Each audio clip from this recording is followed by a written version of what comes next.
que si llegará el mundo a su fin, todos nos lo hemos preguntado.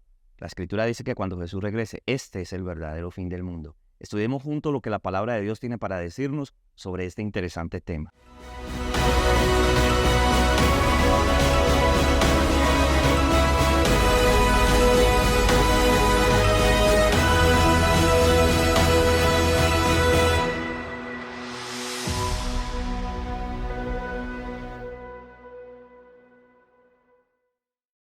En la lección de esta semana se abordan elementos bien importantes de nuestra fe. Comienza con la historia de una mujer viuda cuya ofrenda no tiene que ver mucho con la cantidad, y aún así Jesús resalta a tal punto la historia que hasta nuestros días se conoce, porque no pasó desapercibida la ofrenda de aquella mujer. El Señor Jesucristo dice: miren, aquí hay verdadera fe, tal cual y como lo leemos en San Marcos, el capítulo 12, los versículos 41 al 44. Jesús se sentó enfrente del arca de la ofrenda y miraba cómo la gente echaba dinero en el arca. Muchos ricos echaban mucho, y vino también una viuda pobre y echó 2 moneditas de muy poco valor. Entonces Jesús llamó a sus discípulos y les dijo: os aseguro, esta viuda pobre echó más que todos los demás en el arca, porque todos dieron de sus obras, pero ella de su pobreza echó porque dio todo lo que tenía. Creo que no es un asunto solamente de dinero, es un asunto que Jesús está resaltando la entrega de aquella mujer, porque ser viuda en aquellos días no era algo fácil, era algo complicado. En el contexto en el cual estamos hablando, en el que se escribió la Escritura, una mujer viuda era fácilmente una mujer desamparada.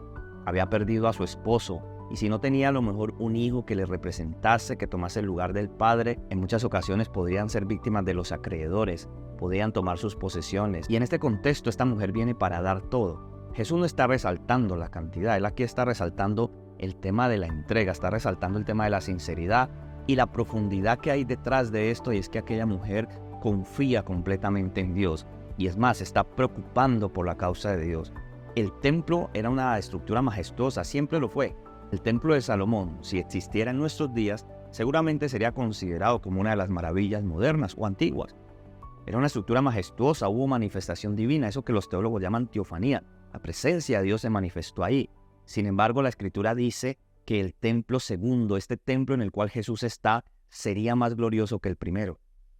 Lo interesante de esto es que este templo como estructura no era igual al templo de Salomón. Quizá no tenía la misma majestuosidad, aunque sí era una estructura majestuosa. Pero este templo sería más glorioso que el primero. ¿Por qué? Porque en este templo estuvo el deseado de todas las gentes, Cristo Jesús. Y quiero unir esa lección con la lección de la viuda. No se trata de cantidad, no se trata de tamaño. Se trata de entrega, se trata de presencia de Dios en la vida. Con este acto esta mujer está reconociendo a Dios como su Señor. Está ejerciendo la fe porque sabe que quizás es lo único que tenía, pero lo está dando como un acto de sinceridad y de adoración a Dios, entendiendo ya la teología del templo, entendiendo que lo que se daba ahí contaba como una ofrenda directa a Dios. Y es que cuando hablamos de mayordomía, no hablamos solo de dinero. Cuando hablamos de mayordomía, hablamos de qué tanto le entregas tú a Dios de tu tiempo, de tus talentos, de tu vida misma, que tanto cuidas el templo del Espíritu Santo. Eso en sí es mayordomía. Y aquí en esta mujer hay mayordomía, hay fidelidad. Y por eso el Señor Jesús la resalta, y es lo que relata Marcos en el capítulo 12, la última parte, que es lo que nos ocupamos en la lección de esta semana. Entregarle el corazón a Jesús, entregarle nuestra vida completamente a Dios, no de lo que nos sobra, sino siempre de lo mejor que podamos darle. El capítulo 13 de San Marcos es un paralelo a Mateo 24 y a Lucas 21. Es lo que se conoce como los evangelios sinópticos. Varios de los evangelistas escribieron tratando de contar la misma historia desde perspectivas distintas. Me gusta mucho pensar cómo una misma historia puede ser contada de maneras diferentes, a tal punto que cada evangelista, claro, guiado por el Espíritu Santo, tiene un enfoque maravilloso sobre la persona y la obra de Jesús. Es así como Juan se ocupa de la divinidad de Jesús. Tiene que ver esto con la audiencia a la cual se dirigían, pero también tiene que ver esto con cómo el Espíritu Santo dirigió a los evangelistas. Es que la Escritura es un libro precioso que cubre la historia de la humanidad desde la creación hasta el regreso de Cristo. Aquellos que somos creyentes creemos que estamos en medio de un conflicto y creemos que ese conflicto tendrá que llegar a su fin, que la maldad, que el dolor, que el sufrimiento no son para siempre.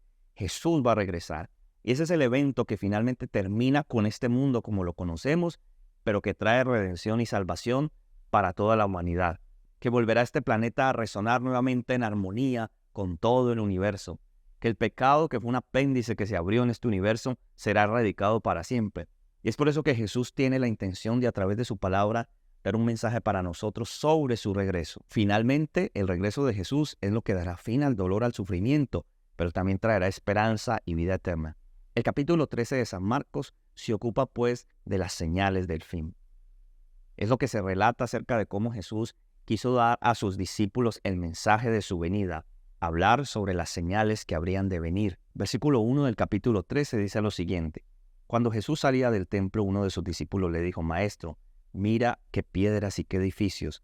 Jesús respondió: Pues estos grandes edificios no quedará piedra sobre piedra que no sea derribada.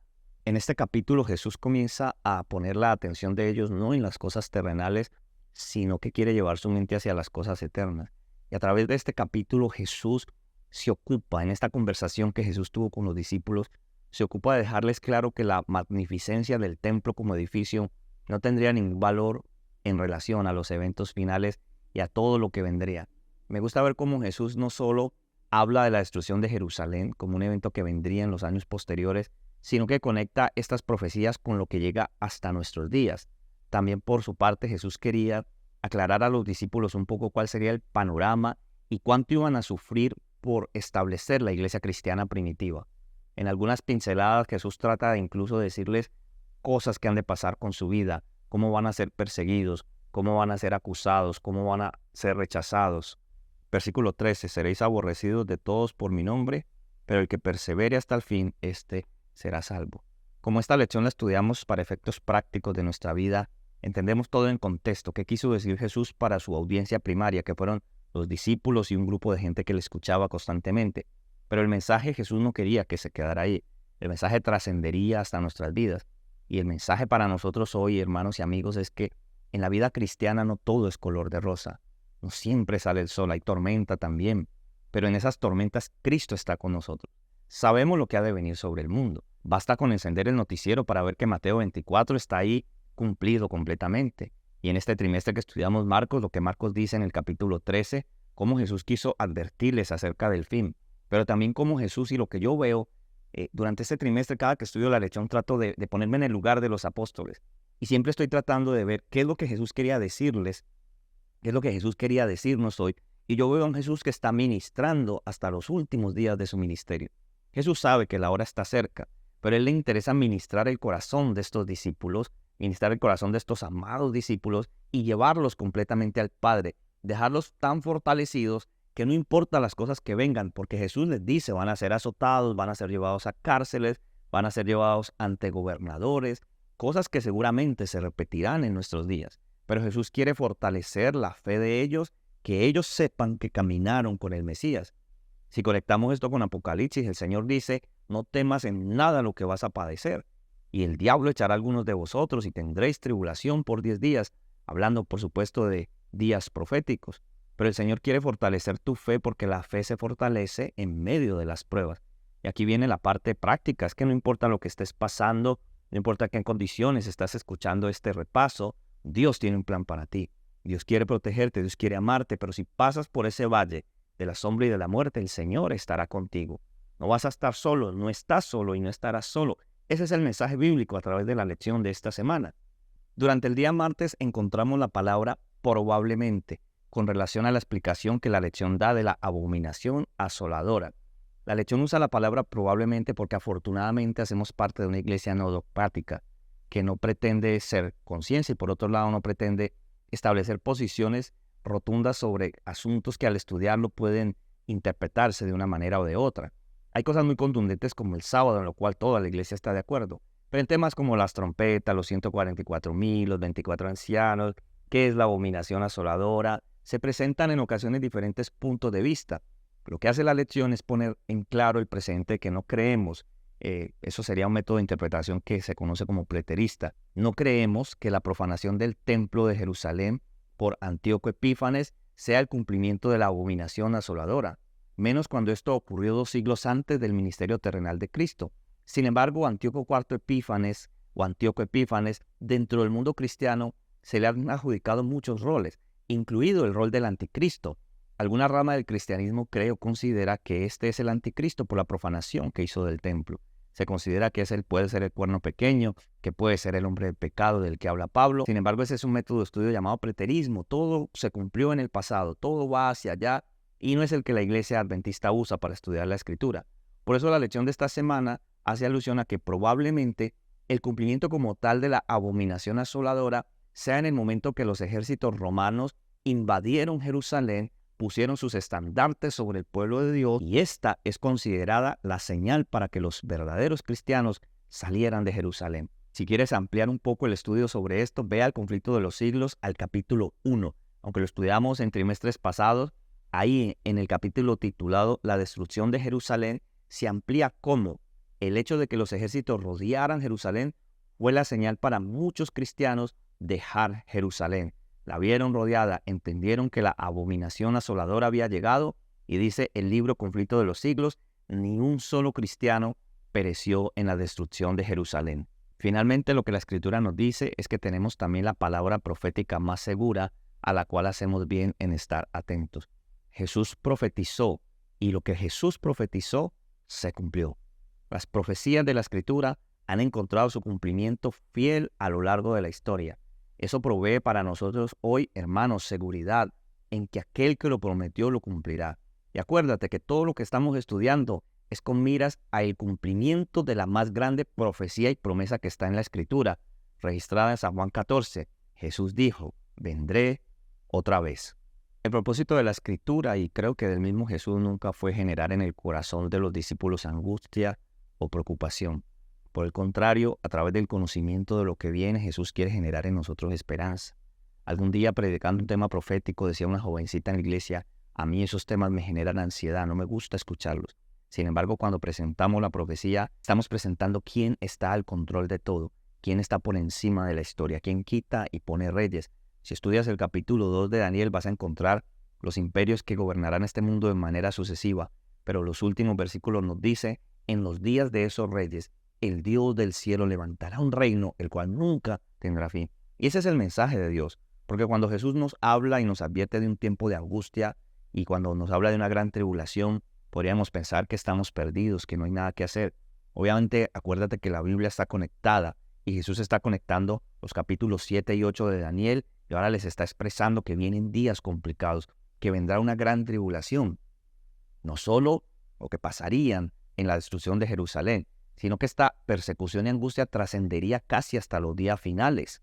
Si conectamos el Evangelio de Marcos con Daniel, encontramos que Daniel capítulo 12:1 dice, y será tiempo de angustia cual nunca lo ha habido desde que hubo hombres hasta entonces, pero en aquel tiempo se levantará Micael, o sea Jesús, quien como Dios, se levantará Miguel, el gran príncipe, que está de parte de los hijos de tu pueblo, y será libertado tu pueblo, todos los que se hallen inscritos en el libro de la vida. El Señor dice que aquellos días serán acortados, porque si así no fuese, ninguna carne sería salva. Y es lo que tenemos que extraer de la lección y el estudio de esta semana. Finalmente Dios está en control. Si Dios es con nosotros, ¿quién contra nosotros? Jesús advirtió a sus discípulos lo que había de suceder en sus días, pero eso trasciende hasta nuestros días. Creemos, por todo lo que se está cumpliendo, que vivimos días complicados, días complejos. Creemos que Jesús regresa pronto. Creemos que vivimos en los días del fin. Jesús está previniendo a sus discípulos de los falsos cristos, de los falsos maestros, de los mensajes erróneos que hoy son tan populares en nuestros días. Jesús está dejando un marco claro para que nosotros sepamos en quién hemos creído. El regreso de Jesús que trae para nosotros el cumplimiento de nuestras más sinceras esperanzas. El regreso de Jesús que nosotros entendemos que es el verdadero final de este mundo. Este mundo no terminará con una guerra nuclear, este mundo no terminará con una invasión extraterrestre, este mundo no terminará porque la maldad de los seres humanos se destruirán a sí mismos. No, este mundo terminará con la venida de Jesús. Es el evento que la Biblia profetiza como la culminación de todo. Jesús viene para traer juicio, pero viene para crear también una nueva tierra. Viene para que el pecado sea destruido para siempre. Y esa es la esperanza que nosotros tenemos en este día, que nosotros debemos estar preparados para cuando Jesús regrese. El día jueves Jesús dice que Jesús vendría en esa generación. Él usa la palabra esta generación. Esa generación sin duda pudo ver la destrucción de Jerusalén con sus propios ojos, mas no la venida de Jesús. La pregunta para nosotros es, ¿seremos nosotros esa generación? ¿Seremos la generación que pueda contemplar al Maestro venir en las nubes de los cielos?